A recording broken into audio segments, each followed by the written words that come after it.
कीर्तन गानन कर्णपरौ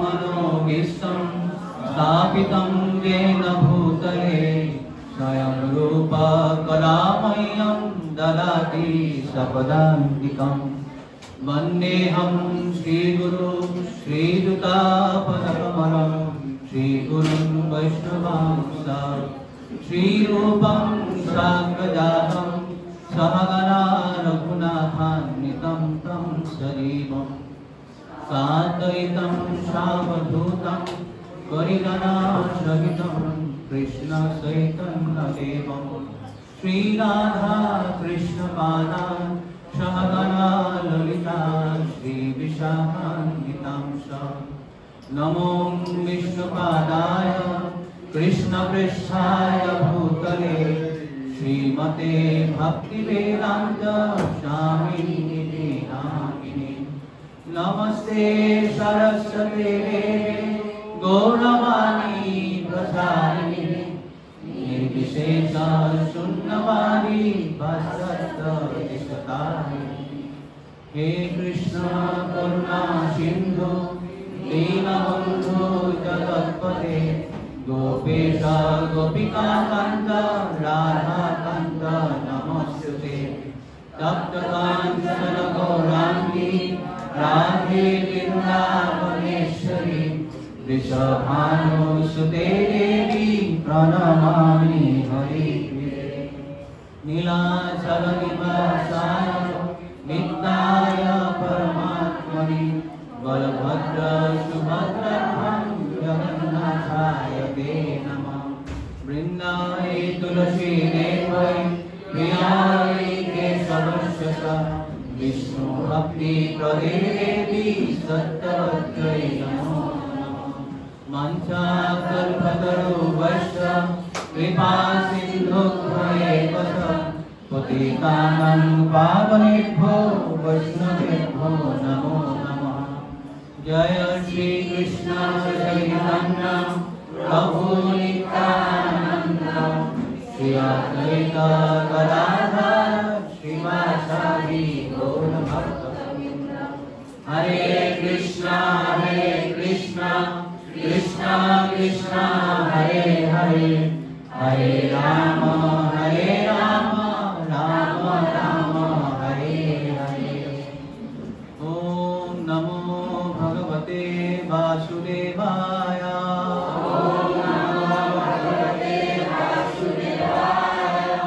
ओम नमो भगवते वासुदेवाय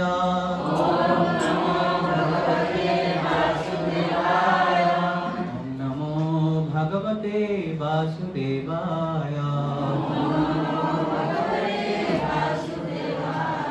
नारायणं नमस्कृत्य नरं चैव नरोत्तमं देवीं सरस्वतीं व्यासं ततो जयमुदीरये नष्टप्रायेषु अभद्रेषु नित्यं भागवत सेवया भगवती उत्तमश्लोके भक्ति भवति नैष्ठिकी कृष्णाय वासुदेवाय देवकी नंदनाय नन्दगोपकुमाराय गोविन्दाय नमो मुखं करोति वाचालं पङ्गुं लङ्घयति गिरिं यत्कृपातमहं वन्दे श्रीगुरुदिनतारिणं परमानन्दमाधवं श्रीचैतन्यविष्णुं नमो विष्णुपादाय कृष्णपृष्ठाय भूतले श्रीदेव्याय पटकस्वामिने नमो सज्जपदाय निताय भगवताय गौरकथानामदाय नमो नामोदाय हरि ओम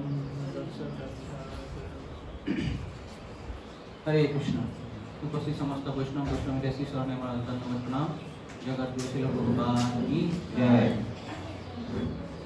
तो আমরা প্রায় এক মাস পরে মিলিত হয়েছি আবার আজকে ভাগবত পাঠ করে শ্রবণ করার সুযোগ হয়েছে কেননা এখন গ্লোবাল গীতা সেবকের পক্ষ থেকে আমাদের বিভিন্ন ধরনের এখন ক্লাস আয়োজন করা হচ্ছে। আমরা মাঝে মধ্যে চৈতন্য চরিতামৃতের সুস্বাদু অমৃত আস্বাদন করার সুযোগ লাভ করেছি, তার সাথে বৈষ্ণব সদাচার তো এটা একটা অত্যন্ত গুরুত্বপূর্ণ একটা পদক্ষেপ নেওয়া হয়েছে। তো এর আগের সেশনে আমরা কি কি আলোচনা করেছিলাম, কারো কারো মনে আছে কি আলোচনা করা হয়েছিল? আমরা শ্রীমদ্ ভাগবতের প্রথম স্কন্ধের 3য় অধ্যায় থেকে পাঠ করে শ্রবণ করেছিলাম। কারো কিছু যদি প্রশ্ন বা কিছু গুরুত্বপূর্ণ পয়েন্ট মনে আছে একটু শেয়ার করুন।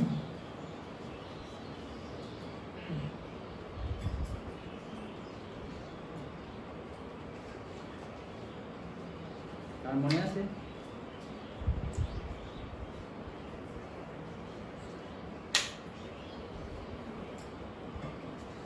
আমরা 34 নম্বর শ্লোক পর্যন্ত পড়েছিলাম।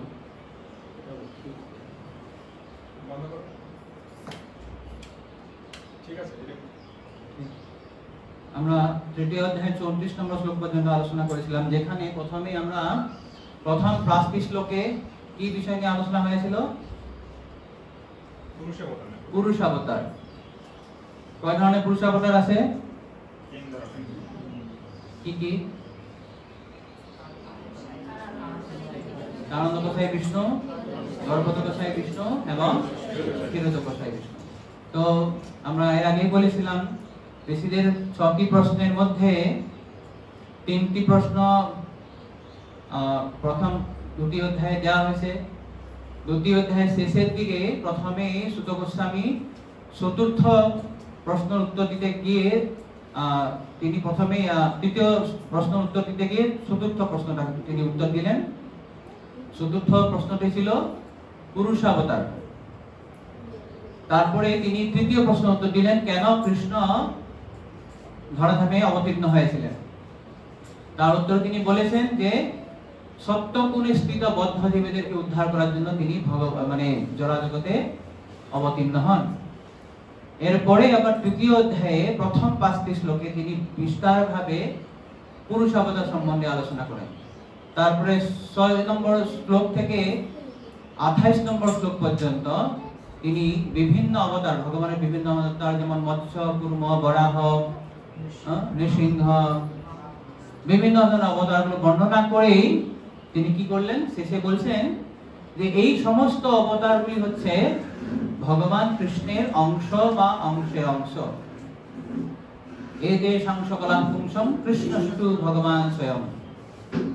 তো তারপরে তিনি সেটা ব্যাখ্যা করলেন বিশদভাবে যে কৃষ্ণই হচ্ছেন অবতারী এবং আর সমস্ত অবতারগুলো হচ্ছে তার অবতার। তো এভাবে আমরা সেখানে আলোচনা করেছিলাম কিভাবে এই শ্লোকটি এটি সংসকলা পুংসম হচ্ছে শ্রীমদ্ ভাগবতের কি একটা বিশেষ শব্দ বলা হয়েছে, নাম দেওয়া হয়েছিল।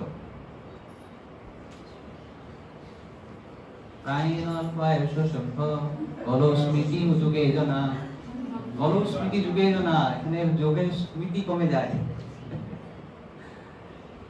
কি নাম দেওয়া হয়েছিল এই শ্লোকটি? 1.3.28 প্রথম অধ্যায়ের প্রথম স্কন্ধের 3য় অধ্যায়ের 28 নম্বর শ্লোক। এতে সংসকলা পুংসম পরিভাষা সূত্র। পরিভাষা সূত্র, কেউ বলবেন পরিভাষা সূত্রটা কি, অর্থ কি? আমার বদনাম আছে শিক্ষক হিসাবে, খুব প্রশ্ন করি, এই জন্য ক্লাসে কেউ আসতে চায় না। পরিভাষা সূত্রটা কি? মানে আমি আপনারা যতক্ষণ বুঝবেন না ততক্ষণ ছেড়ে দিব না, বলতেই হবে। পরিভাষা সূত্র মানে বেশ সুন্দর। আর খুব সুন্দর একটা পয়েন্ট হচ্ছে গ্রন্থের সারাংশটা থাকে, অর্থাৎ শ্রীমদ্ ভাগবতের সারাংশ সেই পরিভাষা সূত্রটি আছে। আর কি আছে, কি আছে তার বিশেষ বৈশিষ্ট্য পরিভাষা সূত্রর? পরিভাষা সূত্র পুরুষ শাস্ত্রটির প্রথমে দেওয়া হয়, যেহেতু সেই শাস্ত্রটাকে নির্ণয় করবে, সেই শাস্ত্রতে কি দেওয়া আছে সেটা নির্ণয় করা হয়। এবং পরিভাষা সূত্রতে মানে আনএম্বিগুয়াসলি, মানে খুব সুন্দরভাবে স্পষ্টভাবে সেই ধারণাটা দেওয়া হয়। কি ধারণা দেওয়া আছে এখানে? এই শ্লোকের অর্থ হচ্ছে কৃষ্ণই হচ্ছে সমস্ত অবতারের অবতারী।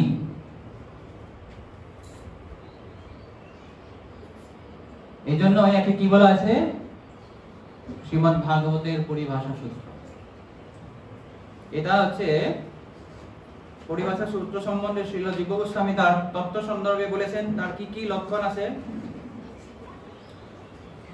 এটা হচ্ছে সবথেকে চূড়ান্ত অ্যাবসলিউট দ্ব্যর্থহীন আনএম্বিগুয়াস, কোনো এর দুই ধরনের অর্থ থাকবে না, একটাই অর্থ। তারপরে এটা ঘোষণামূলক, কনক্লুসিভ, ডিক্লারেটিভ, অ্যাবসলিউট মানে পরম, এর উপরে আর কোনো সত্যই নেই। তো যেহেতু শ্রীমদ্ ভাগবতে একটি সত্য উপস্থাপন করা হয়েছে, সেটা হচ্ছে কৃষ্ণ হচ্ছে পরমেশ্বর ভগবান।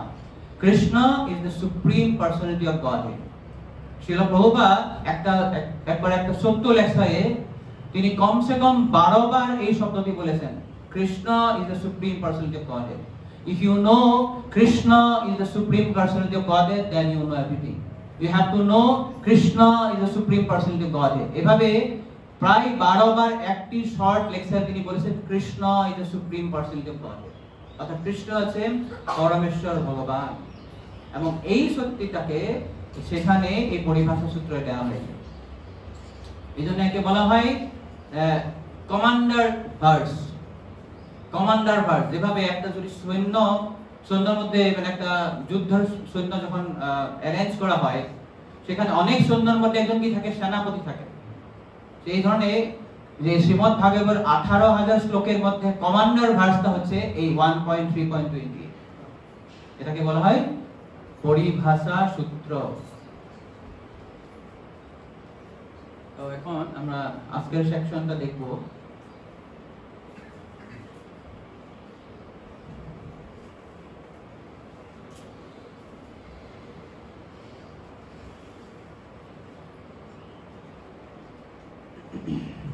শ্রীমদ্ ভাগবতের মাহাত্ম্য পদ্মপুরাণ থেকে।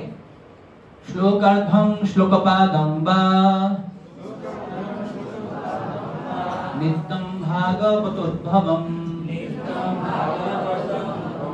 কথতে শ্রীনুয়াজ্যস্ত গোসহস্র ফলং লভে। দেখুন কি বলছেন, যে মানুষ প্রতিদিন অর্ধেক বা 1/4 ভাগবত শ্লোক পাঠ বা শ্রবণ করে, তার 1000 গোদানের ফল লাভ হয়। তাহলে আমরা ভাগবত করবো কি করবো না? আমাদের বাড়িতে তো গো নাই, গোদান কিভাবে করব? এই যে ভাগবত পাঠ করবে। বলছে যদি অর্ধেকও পাঠ হয়, শ্লোকপাদং বা অর্ধেক পড়তে পারলাম না, 1/4 যদি পড়ি, তার 1000 গোদানের ফল লাভ হয়। এর স্বয়ং ভগবান ব্রহ্মাকে বলেছেন। তারপরে তা দেখুন, যৎপথে প্রয়ত নিত্যম শ্লোকং ভাগবতং শ্রুত অষ্টাদশ পুরাণং ফলমাপ্নোতি মানব। হে পুত্র, পবিত্র সিদ্ধ হয়ে যে প্রতিদিন ভাগবতের একটি শ্লোক পাঠ করে, তার 18 পুরাণ পাঠের ফল প্রাপ্তি হয়। 18 পুরাণ, 18 পুরাণ পড়ার ফল লাগবে যদি আমরা প্রতিদিন ভাগবতের কমসে কম একটি শ্লোক যদি পড়ি। তাহলে আমরা ভাগবত পড়বো কি পড়বো না? হরি বল। পড়বো? হরি বল। তো এই যে আমরা এর আগের সেকশন পর্যন্ত 34 নম্বর শ্লোক পর্যন্ত আমরা দেখেছিলাম। তো আজকে আমরা বাকি দুটি সেকশন আছে তৃতীয় অধ্যায়ে, সেটা আমরা আজকে শ্রবণ করে পাঠ করার চেষ্টা করব। এর মধ্যে প্রথম সেকশনটা হচ্ছে 35 to 39। এখানে একটা বিষয় আলোচনা করা হবে, সেটা হচ্ছে ভগবানকে উপলব্ধি করার পন্থা। তো এই 34 পর্যন্ত সূত গোস্বামী কি করলেন? প্রথম 28টা শ্লোকে ভগবানের বিভিন্ন অবতারগুলো বর্ণনা করলেন। বর্ণনা করার পর তিনি এটা আবার জোর দিয়ে বুঝালেন যে এই সমস্ত অবতারের কিন্তু উৎস হচ্ছেন ভগবান কৃষ্ণ, তিনি হচ্ছেন অবতারী। এভাবে তিনি পরিভাষা সূত্র বর্ণনা করলেন। তারপরে তিনি বলেছেন অসংখ্যায়াহি অবতারা। ভগবানের এই যে অবতার, এটা মাত্র সত্য একটা মাত্র লিস্ট আমি দিলাম আপনাদেরকে, মাত্র 22টা অবতারের কথা বলেছি, কিন্তু ভগবানের অবতার অসংখ্যাহি। যেমন ভাবে এক বিশাল জলরাশি থেকে অসংখ্য ধরনের নদী বা নদ গুলো বাইর হয়, সেভাবে ভগবানের থেকেও অসংখ্য অসংখ্য অবতার বেরিয়ে থাকে। এভাবে বলার পর তিনি আরেকটা বিষয় বললেন, যেটা হচ্ছে কি যে বিরাট পুরুষ। বিরাট পুরুষ ভগবানের অবতার লিস্টে কিন্তু বলা হয়নি, তার জন্য তিনি একটা আলাদা ভাবে বললেন যে বিরাট পুরুষটি ভগবানের অবতার হয় কি হয় না। বিরাট পুরুষ ভগবানের অবতার হয় নয়, কেন না?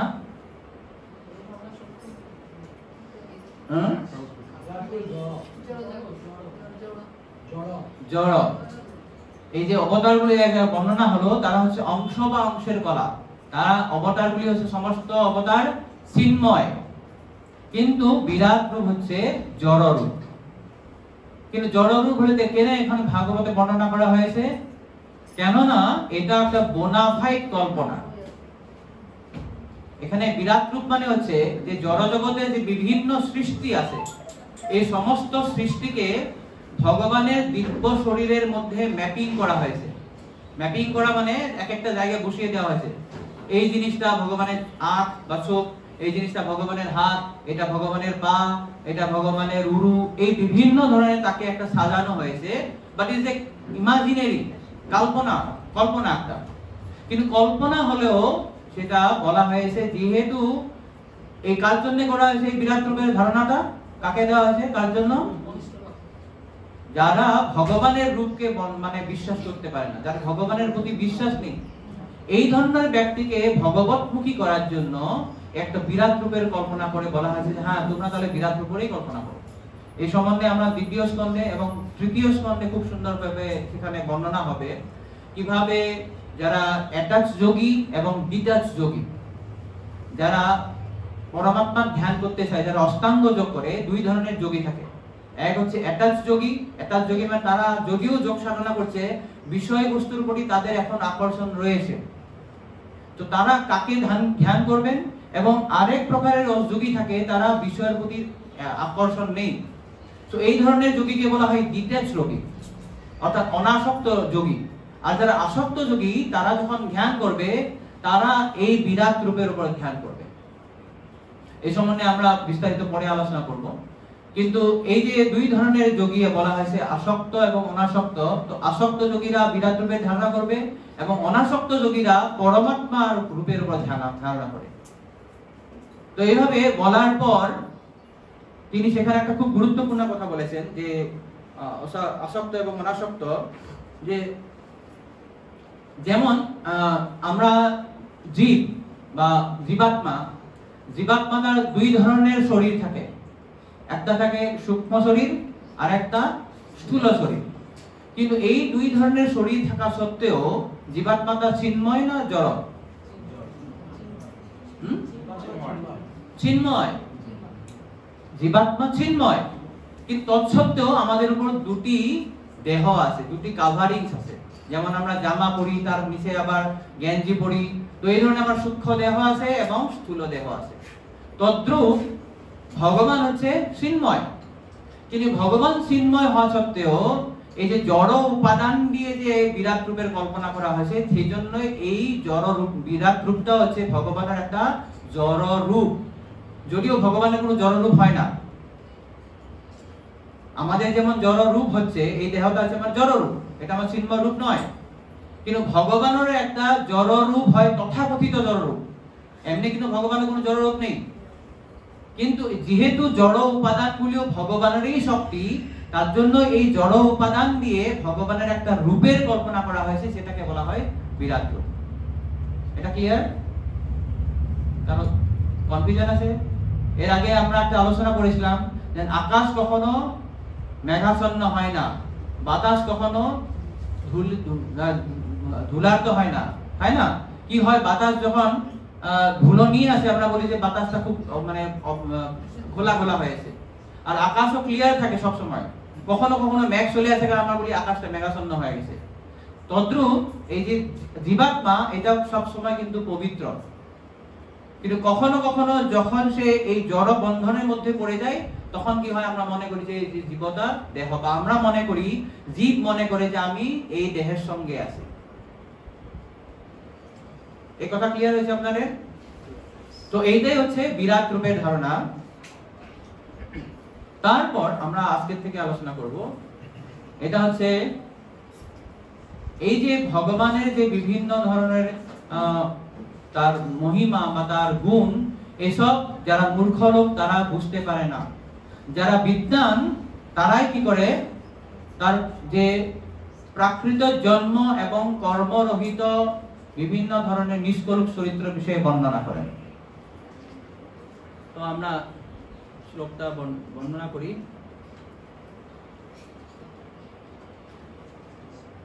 35 एवं जन्मानि कर्माणि अकर्तुर् अजानस्य स वर्णयन्ति स्म कवयो वेद गुह्यानि हृत्पते।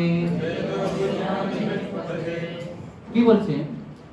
এব জন্মানি কর্মাণি, যে ভগবানের জন্ম এবং কর্ম, হি অকর্তুর অজনস্য, যে যার কোনো করণীয় কিছু নেই এবং তার জন্ম নেওয়ারও কিছু নেই, অর্থাৎ ভগবানের করণীয় কিছু নেই, তার জন্ম কিছু নেই। আর এই ধরনের কথাগুলো কারা বর্ণনা করে, কারা জানে? যারা কবয় মানে যারা কবি, যারা বিদ্বান লোক। বিদ্বান লোকেরা এটা জেনে শুনে তারা কি করে, তারা সেটা বর্ণনা করে। আর এই যে ভগবানের দিব্য জন্ম কর্ম, এটা কিন্তু বেদেরও গোচরের মানে অগোচর, বেদে ওরা বুঝাতে পারে না। যেটা বলা আছে বেদ গুহ্যানি হৃৎপতে। হৃৎপতে মানে যে হচ্ছে আমাদের হৃদয়ের প্রতি, হৃদয় অধীশ্বর। ঠিক এই ধরনের একটা শ্লোক ভগবদ গীতাতে আছে, কে বলতে পারবেন? ভগবদ গীতায় একই ধরনের একটা শ্লোক আছে, জন্ম কর্ম সময়ে দিব্যম, জন্ম কর্ম সময়ে দিব্যম এবং ইয়ো ব্যক্তি তত্ত্বতঃ যক্ষ্যা দেহম পুনর্জন্মং নৈতি মামেতি সরতি। তো এখানে দেখুন, তারপর যে ভগবান বলেছেন জীব এবং ভগবান উভয়ই চিন্ময়। আমরা একটু আগে আলোচনা করেছিলাম যে এই যে স্থূল এবং সূক্ষ্ম দেহের ভিতরে যে জীবাত্মা রয়েছে সেও কিন্তু চিন্ময়, তাই তারা উভয়ই নিত্য এবং তাদের কারোরই জন্ম এবং মৃত্যু নেই। জীবেরও জন্ম নেই, ভগবানের জন্ম নেই, জীবেরও মৃত্যু নেই, ভগবানের মৃত্যু নেই। তবে পার্থক্যটি হচ্ছে এই যে ভগবানের তথাকথিত জন্ম বা আবির্ভাব এবং তিরোভাব জীবের জন্ম মৃত্যুর মতো নয়। কেন? আমরা দেখি কৃষ্ণের জন্ম হয়, কয়েকদিন পরে আমরা কৃষ্ণ জন্মাষ্টমী করব, তাই না? আমাদেরও জন্ম হয়, আমাদেরও বার্থডে পার্টি হবে, আমরাও কেক কাটি, কৃষ্ণের জন্মাষ্টমীতে কেক কাটি। তার পার্থক্যটা কোথায়? জীব যখন তথাকথিত জন্ম নেয় সেটা সে তার ইচ্ছা মতে জন্ম নিতে পারে না। সেটা কে কন্ট্রোল করে, কে নিয়ন্ত্রণ করে? তার ভগবান তার কর্ম অনুসারী। কর্ম অনুসারে সে বিভিন্ন ধরনের যোনিতে বিভিন্ন ধরনের দেহ প্রাপ্ত হয়। কর্মনা দৈব নেত্রেণ জন্তুর দেহ উপপত্তয়ে, তার নিজের কর্ম অনুসারে এবং দৈব নেত্রেণ মানে ভগবানের সুপারিনটেন্ডেন্সে, ভগবান দেখবে। কর্মনা দৈব নেত্রেণ জন্তুর দেহ উপপত্তয়ে শ্রিয়া প্রবিষ্ট উদরং পুংসং রেতকণাশ্রয়া। তো এইভাবে পুরুষের রেতকণা বা বীর্যকে আশ্রয় করে সে কি করে? স্ত্রিয়া প্রবিষ্টা উদরম, স্ত্রীর গর্ভে প্রবেশ করে। তো এখানে প্রভুপাদ এই শ্লোকের তাৎপর্য খুব সুন্দর কথা বলেছেন। তিনি বলেছেন যে যারা লোকেরা, বিজ্ঞানীরা দাবি করে যে পুরুষের বীর্যের ফলে এক মানুষের বা যে কোনো জন্তুর জন্ম হয়, সেটা না। পুরুষের বীর্যকে কি করে ও আশ্রয় করে সেখানে স্ত্রীর গর্ভে যায়। স্ত্রিয়া প্রবিষ্ট উদরম পুংসং রেতকণাশ্রয়া, আশ্রয়া, অর্থাৎ সেটা একটা মাধ্যম, সেই মাধ্যমে গিয়ে সেখানে প্রবেশ করে। তো এইভাবে জীব যখন জন্ম নেয় সে প্রকৃতির নিয়ম অনুসারে বা প্রকৃতির যে ভগবানের যে আইন সেই অনুসারে হয়। কিন্তু ভগবান কিভাবে জন্ম নেয়? সে নেয় আত্মমায়া, অজোপিসন অব্যয় আত্মা ভূতানাম ঈশ্বরোপিসম প্রকৃতিম সাম অধিষ্ঠায় আত্মমায়া। সে ভগবানের নিজের আত্মার ইচ্ছা, তার নিজের ইচ্ছায় সে জন্ম নেওয়ার মতন একটা লীলা করে। তো এটা হচ্ছে জীব এবং ভগবানের মধ্যে পার্থক্য। এটা আমাদেরকে খুব সুন্দরভাবে বুঝতে হবে। তারপরে 2 নম্বর কথা বলেছেন অকর্তুর, ভগবানের করণীয় কিছু নেই। সেটা শ্বেতাশ্বতর উপনিষদে এক সুন্দর শ্লোক আছে, যে বলেছেন নতস্য কার্যং করণং স বিদ্যতে নতস্য সম অভ্যধিকস্য দৃশ্যতে, ভগবানের করণীয় কিছু নেই, তাহলে কি করে ও খালি ইচ্ছা করে। ভগবান ইচ্ছা করলেই সবকিছু আপনি আপনি হয়ে যায়। নতস্য আমাদের মতন চাকরি করা, গাড়ি চালানো, এ করা, অমুক করা, বিজনেস করা, ওসব মারা দরকার নেই ভগবানের। নতস্য কার্য করণংশ বৃদ্ধতে, নতস্য সম অভ্যধিকস্য দৃশ্যতে, তার সমও কেউ নেই, সমানও কেউ নেই, তার উপরেও কেউ নেই। তো এইভাবে ভগবান এবং জীবের মধ্যে পার্থক্য প্রভুপাদ বর্ণনা করছেন, সুন্দর প্রভুপাদের তাৎপর্য। তারপরে আমরা দেখব 2 নম্বর 36 শ্লোক।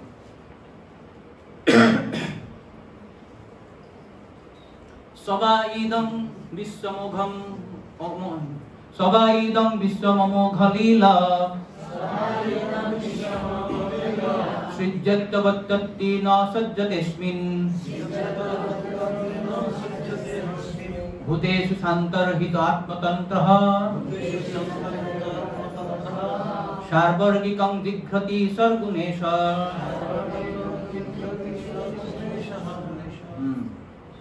তো তাৎপর্য অনুবাদে বলছেন, যার চরিত্র সর্বদাই নির্মল এবং নিষ্কলঙ্ক, সেই ভগবান সর ইন্দ্রিয়ের এবং সর ঐশ্বর্যের অধীশ্বর। তিনি কোনোভাবে প্রভাবিত না হয়ে এই বিশ্বের সৃষ্টি করেন, পালন করেন এবং ধ্বংস করেন। তিনি প্রতিটি জীবের অন্তরে বিরাজ করেন এবং তিনি সর্ব অবস্থাতেই সম্পূর্ণভাবে স্বাধীন। এইভাবে ভগবানের এখন তিনি বর্ণনা করছেন। প্রথমে তো ভগবানের অবতার বর্ণনা করলেন, বিরাট রূপের বর্ণনা করলেন এবং ভগবানের বিশেষ বিশেষ কিছু গুণ বা বিশেষ বিশেষ কিছু লীলা সম্বন্ধে তিনি বর্ণনা করছেন। প্রথমে এখানে বলেছেন যে তার চরিত্র সর্বদাই নির্মল এবং নিষ্কলঙ্ক, তিনি সর ইন্দ্রিয় এবং সর ঐশ্বর্যের অধীশ্বর। সর ঐশ্বর্য আমরা জানি, সর ঐশ্বর্য কি কি ভগবানের?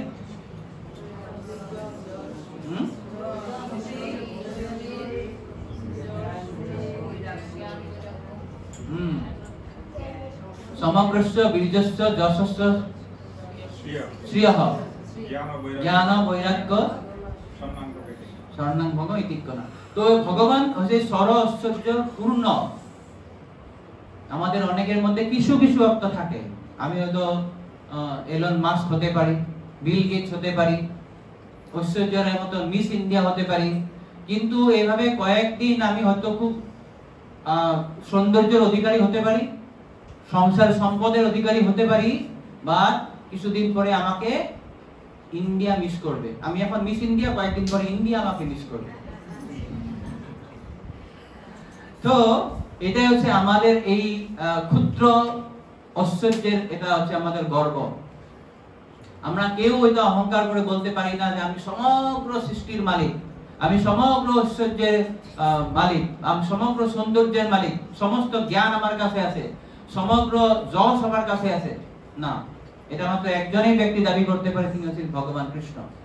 যার জন্য ভগবানকে বলা হয়, কৃষ্ণকে বলা হয় ভগবান। এই যে বললেন আপনারা শ্লোকটা, এটা কে লিখেছেন জানেন? কে ডেফিনেশন দিয়েছে ভগবানের? পরাশর, ব্যাসদেবের পুত্রী। তিনি বলেছেন যে সমগ্র বীর্যস্য। তো এইভাবে ভগবান আছেন সর ইন্দ্রিয় সর ঐশ্বর্যের অধীশ্বর। কিন্তু যদিও তিনি এসবের অধীশ্বর, যদিও তিনি এই জড় সৃষ্টি করছেন, যে তিন গুণের সমন্বয় করে যে যদিও জড় সৃষ্টি করেছেন, তিনি কিন্তু এটার দ্বারা কখনো প্রভাবিত হন না।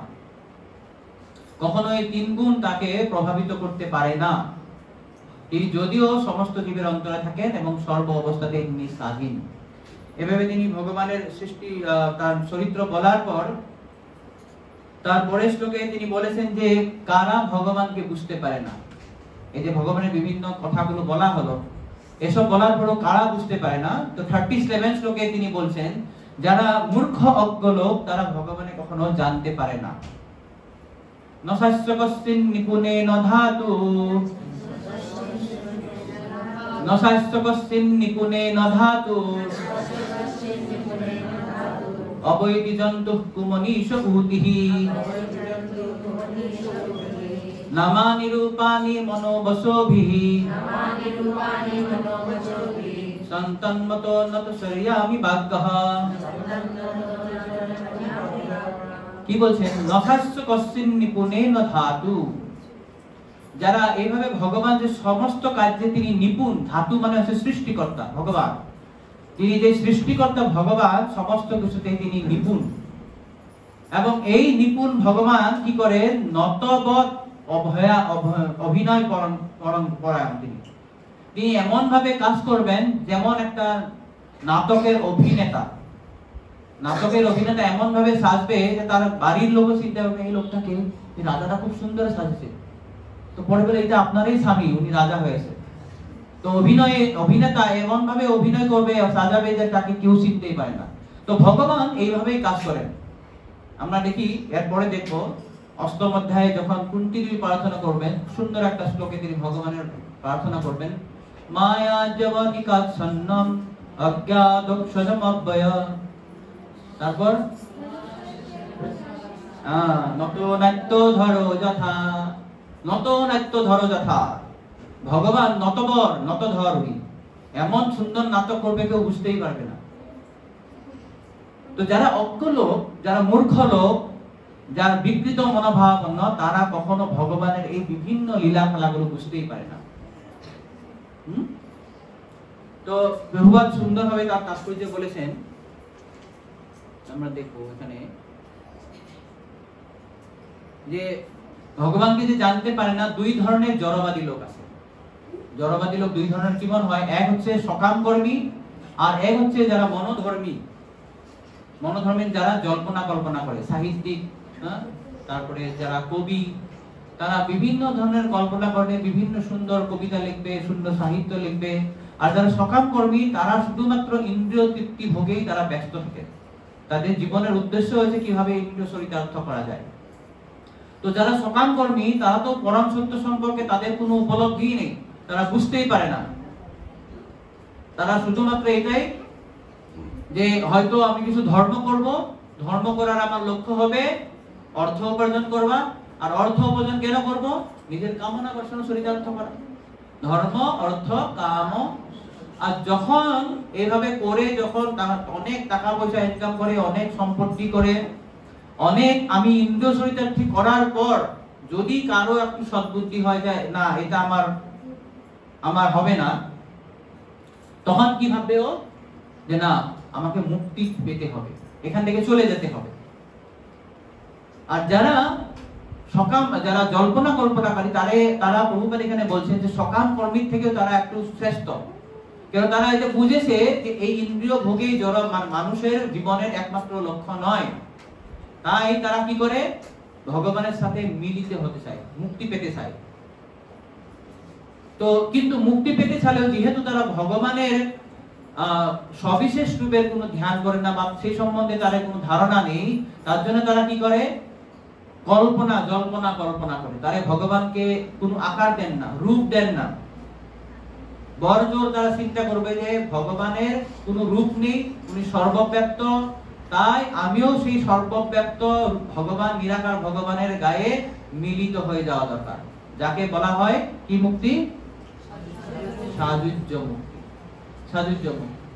তো তারাও এইভাবে বড় জোর খুব কৃষ্ণ সাধন করে, তারাও এইভাবে ভগবানের সাযুজ্য মুক্তি লাভ করতে পারে। সেটাও কিন্তু ভাগবতে পরম পদ বলেই বলা হয়েছে, পরম পদ। কিন্তু সেই পরম পদে যাওয়ার পরেও তাদের কি গতি হয় কে জানেন? তারা পরম পদ পেয়ে যায় কিন্তু ঘুরে আসে। কেন ঘুরে আসে?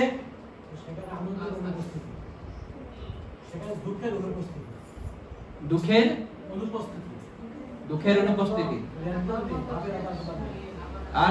আর কে বলবেন? হ্যাঁ, ওদের কোনো কর্মফল থাকে না।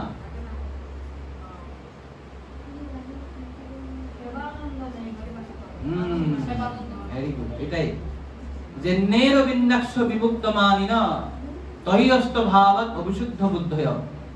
এখানে বলেছেন যে অন্যের বিন্দাক্ষ, যে অন্য অরবিন্দাক্ষ, হে অরবিন্দাক্ষ, হে ভগবান কৃষ্ণ, যে অন্যে, যারা অন্য লোকেরা, যে নেরবিন্দাক্ষ বিমুক্ত মানিন, ওরা ভাবে যে আমি মুক্ত হয়ে গেছি। বিমুক্ত মানিন মানে ওরা চিন্তা করে আমি মুক্ত হয়ে গেছি, কিন্তু আসলে ওরা মুক্ত হয়নি। কেন মুক্ত হয়নি? মুক্তির অর্থ কি? মুক্তি মানে কি? মুক্তির হিত্যা অন্যথা রূপম স্বরূপেণ ব্যবস্থিতি। মুক্তি মানে হচ্ছে আমি জীব যখন স্বরূপে অধিষ্ঠিত হবে। স্বরূপ কি আমার? কৃষ্ণের নিত্য দাস। তো আমি যখন এটা উপলব্ধি করবো যে আমি কৃষ্ণের নিত্য দাস, সেটাই মুক্তি। প্রভুপাদ অনেকবার লেকচারে বলেছেন মুক্তি মানে এমন নয় মানে 4টা মাথা, 8টা হাত, 10টা পা, এটা মুক্তি নয়।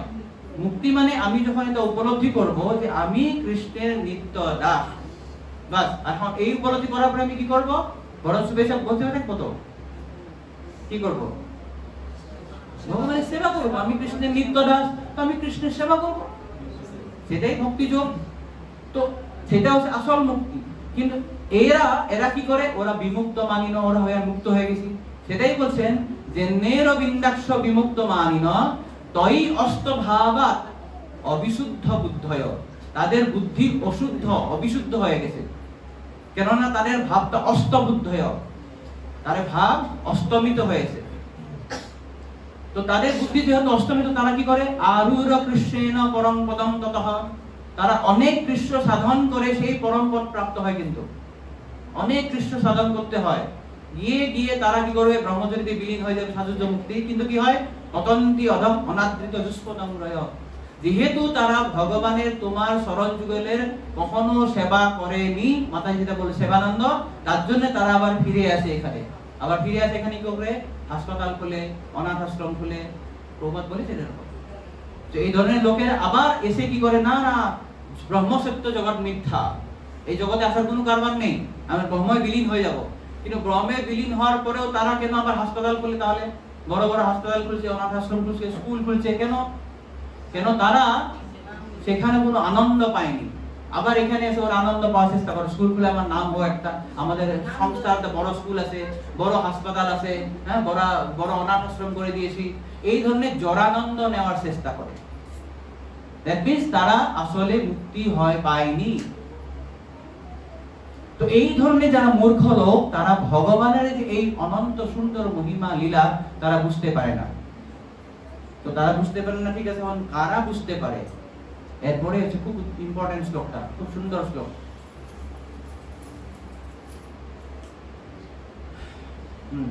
এখানে দেখছি বল, সবেদ ধাতু পদবিং পরস্য দুরন্ত বীর্যস্য রথাঙ্গ পানেহে यो मायया सन्ततयानुवृत्ता भजेत तत्पाद सरोजगन्धम्। আরেকবার পড়ব, সবেদ ধাতু পদবিং পরস্য দুরন্ত বীর্যস্য রথাঙ্গ পানেহে यो मायया सन्ततयानुवृत्ता भजेत तत्पाद सरोजगन्धम्। সবেদ ধাতু, স মানে হচ্ছে সে। আগের বার বললো কারা কারা ভগবানকে বুঝতে পারে না, এখন বলছেন স মানে হচ্ছে সে। কে কে বুঝতে পারে?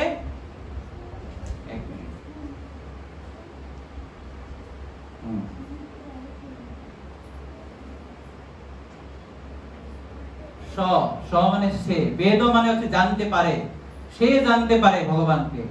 কাকে? সে ভগবানকে। ভগবানের লক্ষণ কি বলছেন? ভগবান হচ্ছে ধাতু।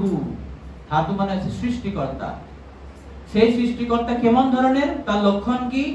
পদবিং পরস্য, তার বিভিন্ন ধরনের অসীম তার পরাক্রম আছে। পদবিং মানে হচ্ছে পরাক্রম। পদবিং মানে হচ্ছে পরাক্রম, মহিমা। দুরন্ত বীর্য, তার দুরন্ত পরাক্রম আছে। এবং সেই দুরন্ত পরাক্রম ভগবানকে কিভাবে সুন্দর একটা বিশেষণ দিয়ে বর্ণনা করছেন, রথাঙ্গ পানেহে। আপনারা দেখছেন কাছের ছবিটায় ভগবান রথের চাকা নিয়ে বিষ্ণুর কাছে সোজা চলে আসছেন, তাকে মারবে আজকে। তো এটাই ভাগবতের কি মধুরতা দেখুন। এখানে কিন্তু কৃষ্ণ নাম বলেনি, অধক্ষ বলেনি, বাসুদেব বলেনি, বলছেন দুরন্ত মানে রথাঙ্গ পানেহে। অর্থাৎ যার হাতে রথের অঙ্গ, রথের একটা অঙ্গ, মানে রথের চাকাটা একটা রথের একটা অঙ্গ না, যেটা বলছেন রথাঙ্গ পানেহে, যার হাতে রথের অঙ্গ আছে, রথের চাকাটা নিয়ে এসেছেন। তো এই ধরনের ভগবান যার হাতে রথের চাকা নিয়ে উনি ভীষ্মর দিকে বেরিয়ে এসেছেন, তার যে দুরন্ত বীর্য সেই সম্বন্ধে সেই জানতে পারবে। এটা হচ্ছে ভগবানের জানার যোগ্যতা বা ভগবানের লক্ষণ বলা হলো। এখন কারা জানতে পারবে? যে ভগবানকে জানবে তার লক্ষণ কি হওয়া উচিত, সেটা এখানে নেক্সট লাইন 2 লাইনে বলেছেন। ইয়ো মায়য়া অমায়য়া, অমায়য়া মানে হচ্ছে যিনি আসক্ত রহিত, আসক্তি থাকবে না। তারপরে সন্ততয়া, সন্ততয়া মানে হচ্ছে অবাধ গতি, আনইন্টারাপ্টেড, এবং অনুবৃত্তিয়া মানে অনুকূল ভাবে কি করবে, যে অবাধ ভাবে মানে আনইন্টারাপ্টেড, আসক্তি রহিত এবং অনুকূল ভাবে কি করবে, ভজেত, ভজনা করবেন। কি ভজনা করবেন? তৎপাদ সরোজ গন্ধম, পাদ মানে সে ভগবানের শ্রী পাদ যুগল, সরোজ গন্ধম মানে সরোজ মানে হচ্ছে পদ্ম ফুল, গন্ধ মানে হচ্ছে তার গন্ধ। তো সেই ভগবানের শ্রী পাদ পদ্মের সে যে সৌরভ সে ঘ্রাণ করতে পারবে, ভজনা করবে। কিভাবে ভজনা করলে হবে? অবাধ গতি, কোনো তার আসক্তি থাকবে না এবং অনুকূল ভাবে। এই 3টি কোয়ালিফিকেশন লাগবে। তো যারা এইভাবে ভগবানকে ভজনা করবে তারাই ভগবানকে জানতে পারবেন। ভগবানকে জানার এটা সহজ উপায় বলা হয়েছে,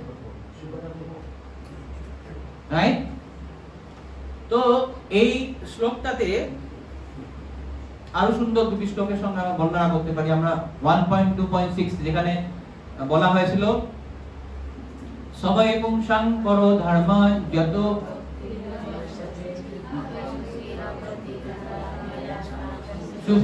সুপ্রসিদ্ধতি। তো ভক্তি কিভাবে করতে হয়? অহৈতুকী অপ্রতিহতা। অহৈতুকী মানে আমার কোনো হেতু নেই। একই কথা এখানে বলেছেন, কি বলেছেন? অমায়য়া, অমায়য়া মানে আমার কোনো আসক্তি নেই, আমার কোনো হেতু নেই, কারণ নেই কেন আমি ভগবানের ভজনা করব। তিনি আমার ভগবান, তিনি আমার পরম প্রভু, তার জন্য ওকে আমি ভজনা করব। নেক্সট হচ্ছে সন্ততয়া। সন্ততয়া মানে অবাধ, তার কোনো বাধা থাকবে না, শেক করা যাবে না, ভগবানের ভক্তির কোনো শেক করা যাবে না। সেটা হচ্ছে কি অপ্রতিহতা। সেই শ্লোকে বলা হয়েছে অহৈতুকী অপ্রতিহতা। তো এই একই ধরনের অমায়া সন্ততয়া। এবং এই শ্লোকটার সঙ্গে আরেকটা শ্লোকের তুলনা হয় বা সিমিলারিটি আছে। এটা ভক্তির সিন্ধুর 1.1.11 যেটা ভক্তির ব্যাখ্যা দেওয়া আছে।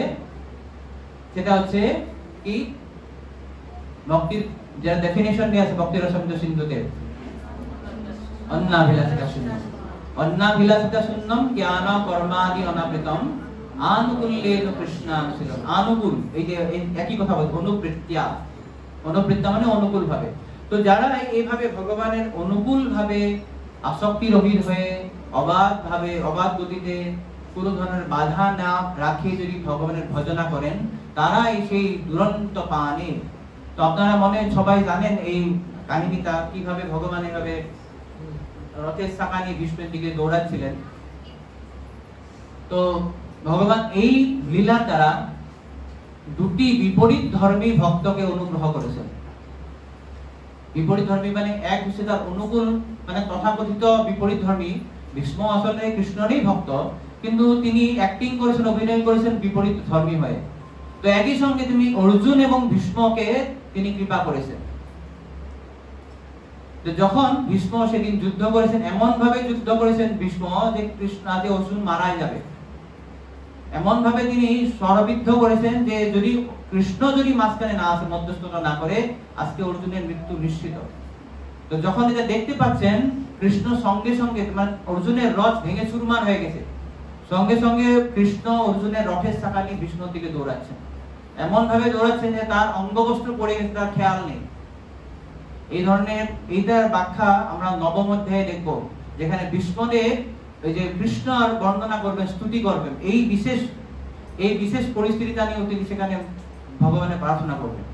তো তো এইভাবে যখন দৌড়াচ্ছে তখন ভীষ্ম বলেছেন ঠিক আছে এখন আমি সারেন্ডার, ইউ কিল মি, আপনি আমাকে মারুন। কিন্তু কৃষ্ণ তো মারবে না, ভীষ্মকেও মারবে না, অর্জুনকেও মারা যেতে দেবে না। তো কেন এটা হয়েছিল? এর আগের দিন দুর্যোধন গিয়ে ভীষ্মকে বলেছেন আপনি ভালো মতো যুদ্ধ করছেন না। ও তো নাতি, তো নাতির এমনিও মানে উল্টো বুদ্ধিদার। তো বলছে না তুমি খালি অর্জুনকে ভালোবাসো, অর্জুনকে কোনোদিন তুমি মারবা না, তুমি এমনি খালি আমাকে দেখানোর জন্য যুদ্ধ করেছো। তো যেই এটা বলেছে যে ক্ষত্রিয় তো ভীষ্ম লেগে গেছে, না আমি কালকে হয় আর অর্জুন মারা যাবে, আর না হলে কৃষ্ণ আমাকে সার্চ করতে হবে, কৃষ্ণ হাতে অস্ত্র তুলতে হবে। যদি কৃষ্ণ হাতে অস্ত্র না তুলে তাহলে অর্জুন তারে মারা যাবে। তো কৃষ্ণ জানেন পরমেশ্বর ভগবান তিনিও। তো এইভাবে যখন এই অবস্থাটা হয়েছে তখন কৃষ্ণ নিজের প্রতিজ্ঞা ভঙ্গ করে ভীষ্মর প্রতিজ্ঞাকে রক্ষা করেছেন। কৃষ্ণ কি প্রতিজ্ঞা করেছিলেন? আমি অস্ত্র ধরবো না, আমি রথের সারথি হবো কিনা আমি অস্ত্র ধরবো না। তো এইভাবে নিজের প্রতিজ্ঞাও তিনি ভঙ্গ করলেন, অস্ত্র না ধরার প্রতিজ্ঞা যে করেছিলেন ভঙ্গ করে দিলেন। আমি অস্ত্র ধরেছি তো, যদিও রথের শাখা অস্ত্র নয় কিন্তু একটা অস্ত্রের মতন, যে আমি এখন ভীষ্মকে মারবই। So it's a kind of weapon, it's a kind of like একটা অস্ত্র একটা। তো এইটাই হচ্ছে ভগবানের ভক্ত বাৎসল্যতা। তো এই জন্য এই শ্লোকে বিশেষভাবে সেটা বর্ণনা করেছে যে রথাঙ্গ পানে, যে এই রথাঙ্গ পানে এই ধরনের ভগবানকে আমি ভজন না করে কা করব। সেই একই ধরনের ভাব নিয়ে আমরা দেখব তৃতীয় স্কন্ধে যখন উদ্ধব বিদুরকে বলেন অহো বকিয়ম স্তনকালকুতম জিঘাংসয়ায়াগোসাদ্যতাপি। তো তিনি বলছেন যে এই ধরনের ভগবান যিনি অসাধু একটা নারী কৃষ্ণকে বিষ দিয়ে তাকে মারতে এসে সেই পুতনাকে তিনি কি করলেন? মাতৃস্থান দিয়েছেন। তো আমি তার ভজনা না করে আমি কার ভজনা করব? এই হচ্ছে পরমেশ্বর ভগবান। তো এই পরমেশ্বর ভগবানকে কারা জানতে পারবেন? যারা এই তিন ধরনের শর্তকে ভগবানের ভজনা করবেন। যো মায়া সন্ততয়া অনুবৃত্তা ভজেত তৎপাদ সরোজগন্ধম। তো এটা বলার পর সুত গোস্বামী ভাবছি আরে সুত গোস্বামী বলার আগেই ঋষিরা মনে করছেন হায় হায় আমরা তো ভগবানের ভক্ত নয়, আমরা তো বিদ্বান ঋষিমুনি, তো এইরকম ভজনা তো আমি করতে পারি না, কৃষ্ণ তো ভজনা আমরা করতে পারছি না, তাহলে আমরা কিভাবে ভগবানকে জানতে পারবো? তো সেই মনোভাব দেখে সুত গোস্বামী তার পরের বারে তার নেক্সট শ্লোকে কি বলছেন শুনুন। বলছেন অথেহ ধন্যা ভগবন্ত ইত্থম।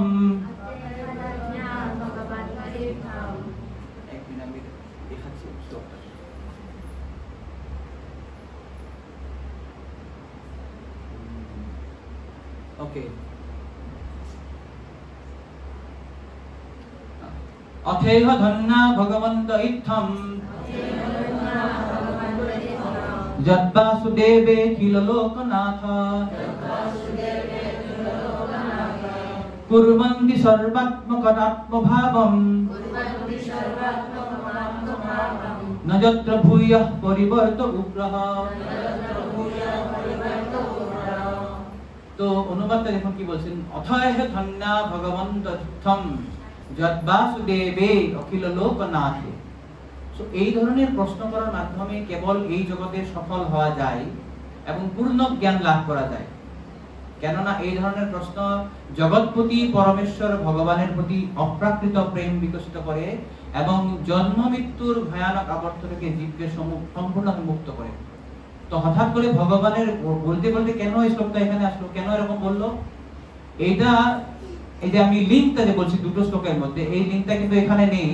এটা শ্রীপাদ বিশ্বনাথ চক্রবর্তী ঠাকুর তার তত্ত্ব দর্শনী যেটা সারার্থ দর্শনীতে তিনি ব্যাখ্যা করেছেন যে এই যে ভগবানকে কারা জানতে পারে না এবং কারা জানতে পারবে, যারা ভগবানের শুদ্ধ ভক্ত, যারা ভগবানকে অনুকূল ভাবে অহৈতুকী অপ্রতিহত ভাবে যারা ভজনা করবে তারাই ভগবানকে জানতে পারবে। এইটা শুনে নৈমিষারণ্যের ঋষিরা চিন্তা করছে আমরা তো ভগবানের ভক্ত নই, তাহলে আমরা কিভাবে বুঝতে পারবো? তো এইটা বুঝেই সুত গোস্বামী এই শ্লোকটা বলছেন যে না না না, আপনাদের প্রশ্ন অত্যন্ত সুন্দর প্রশ্ন। এই যে এই ভগবত সম্বন্ধীয় প্রশ্ন যারা করেছেন এতেই কি হবে, সবাই মঙ্গল হবে। এই জন্য বলছেন এই ধরনের প্রশ্ন করার মাধ্যমেই কেবল এই জগতে সফল হওয়া যায় এবং পূর্ণ জ্ঞান লাভ করা যায়। তো প্রভুপাদ সুন্দর বলেছেন যে সুত গোস্বামী এখানে সৌনকাদি ঋষিদের প্রশ্নের প্রশংসা করেছেন, কেননা তা ছিল ভগবত বিষয়ক প্রশ্ন। ভগবত বিষয়ক প্রশ্ন যারাই করবেন সেটাই অত্যন্ত কি হয়, লোকহিতকর হয়। আমরা দেখেছি দ্বিতীয় অধ্যায়ে সুত গোস্বামী বলতে যাওয়ার আগে সবাইকে তিনি প্রশংসা করেছিলেন। তো এইভাবে এটা বলার পর, ভগবানকে জানার পর, এখন আমরা লাস্ট সেকশনে চলে আসবো 40 to 44। এখানে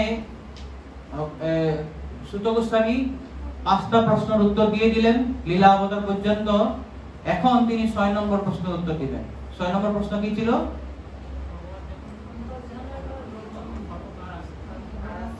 ভগবান যখন তার ধামে চলে যায় ধর্ম কার আশ্রয়? তো ভগবান আশ্রয় নিয়েছে, ধর্ম আশ্রয় নিয়েছে ভাগবতমের, এটাই হচ্ছে উত্তর। আর বাকি যে এখানে ব্যাখ্যা হবে শ্লোকে, এই চ্যাপ্টারে বাকি কয়টা শ্লোক আছে, এখানে শুধু ভাগবতের বর্ণনা হচ্ছে, মাহাত্ম্য বর্ণনা হবে। তো খুব সুন্দর একটা শ্লোক, ইদম ভাগবতম নাম পুরাণম ব্রহ্ম সংহিতম উত্তম শ্লোক সরিতম সকার ভগবান ঋষিঃ নিশ্রেয়াস্য লোকস্য ধন্যম স্বস্তিয়নম মহাৎ। তো বলছেন এখান থেকে হচ্ছে ভাগবতের মাহাত্ম্য তিনি বর্ণনা করছেন যে ইদম ভাগবতম নাম পুরাণম ব্রহ্ম সংহিতম। ব্রহ্ম সংহিতম, ব্রহ্ম সংহিতম মানে হচ্ছে শ্রীকৃষ্ণের বাঙ্ময় বিগ্রহ। শ্রীমদ্ ভাগবত হচ্ছে ভগবান কৃষ্ণের বাঙ্ময় বিগ্রহ বা গ্রন্থাবতার। এই যে ভাগবত নাম পুরাণটা, এটা হচ্ছে ব্রহ্ম সংহিতম মানে হচ্ছে ভগবানের বাঙ্ময় বিগ্রহ বা গ্রন্থাবতার। উত্তম শ্লোক সরিতম, উত্তম শ্লোক সরিতম মানে পরমেশ্বর ভগবানের হচ্ছে কার্যকলাপ বর্ণনা হবে। উত্তম শ্লোক মানে ভগবান কৃষ্ণের একটা নাম উত্তম শ্লোক। কেন উত্তম শ্লোক বলা হয়? যে যেহেতু ভগবানের সমস্ত কার্যকলাপ অত্যন্ত উত্তম, অত্যন্ত পুণ্যবান, তাকে সুন্দর সুন্দর শ্লোক দিয়ে ঋষি মুনিরা তাকে স্তুতি বন্দনা করে, তার জন্য তার নাম উত্তম শ্লোক। সকার ভগবান ঋষি, যে ভগবান ব্যাসদেব এটাকে রচনা করেছিলেন, কিসের জন্য রচনা করেছেন? তিনি নিঃশ্রেয়াস্য লোকস্য, যে জড়জগতের বদ্ধজীবেদের উদ্ধারের জন্য, পরম মঙ্গলের জন্য তিনি রচনা করেছিলেন। এবং এই ভাগবতের বৈশিষ্ট্য হচ্ছেন ধন্য, পূর্ণরূপে সার্থক। স্বস্তিয়নম, স্বস্তিয়নম মানে হচ্ছে পূর্ণ আনন্দময় এবং মহৎ মানে হচ্ছে পরিপূর্ণ। তো এই শ্রীমদ্ ভাগবত হচ্ছে ধন্য, স্বস্তিয়নম, মহৎ। তো এখানে ছিল প্রভুপাদ তাৎপর্য সুন্দর কথা বলেছেন। দেখুন শ্রী চৈতন্য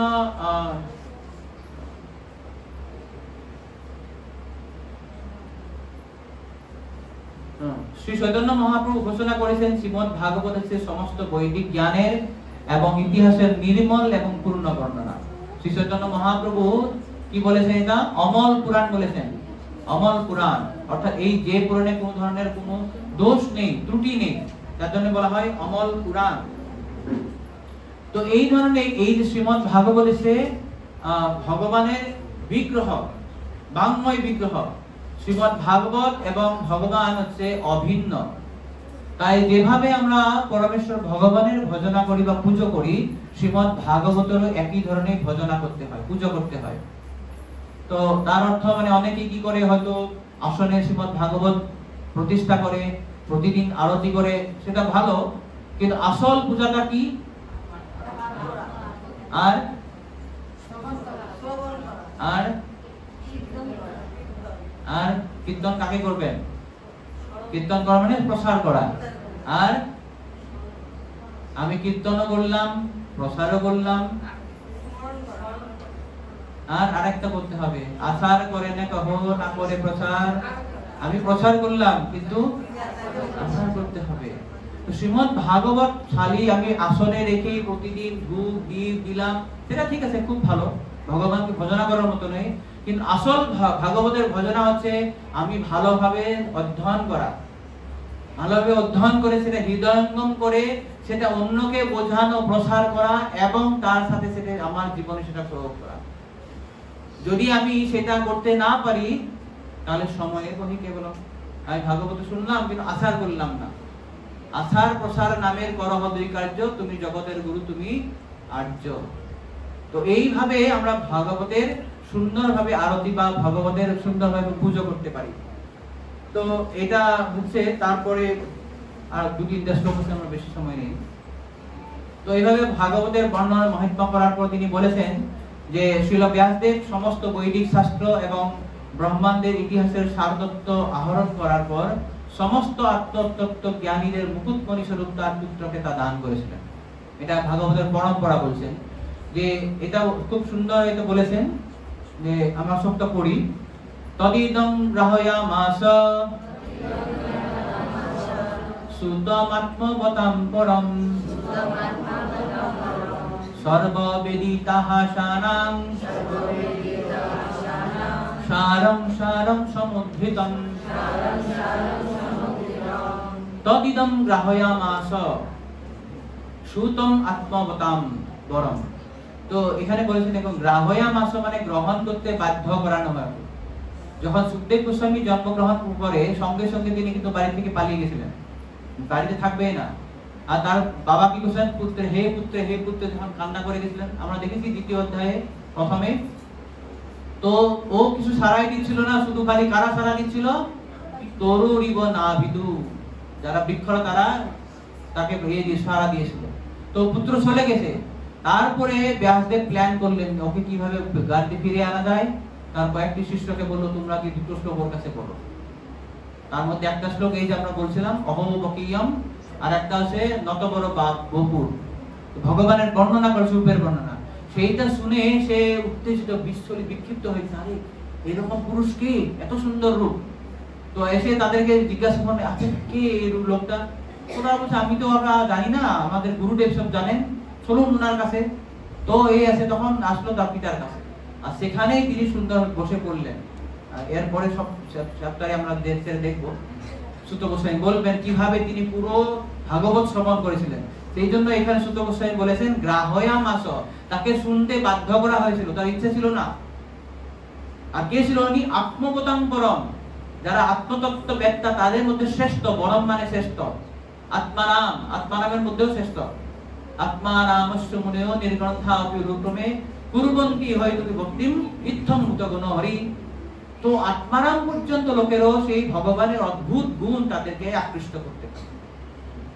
তো এইভাবে ব্যাসদেব তার সারাংশ সমস্ত মানে বেদের নির্যাসটা সারম সারম সমুদ্রিতম, সমস্ত যে বেদ উপনিষদ ইতিহাস বর্ণনা করার পর, রচনা করার পর সমস্ত, যেমন আমরা দেখি যখন ক্ষীর সাগর যখন মন্দার পর্বত দিয়ে যখন মন্থন করা হয় সেখান থেকে যেভাবে অমৃত বেরিয়ে আসে, সমস্ত বৈদিক সাহিত্য রচনা করার পর সেটাকে নির্যাস করে বাইর করেছেন শ্রীমদ্ ভাগবত।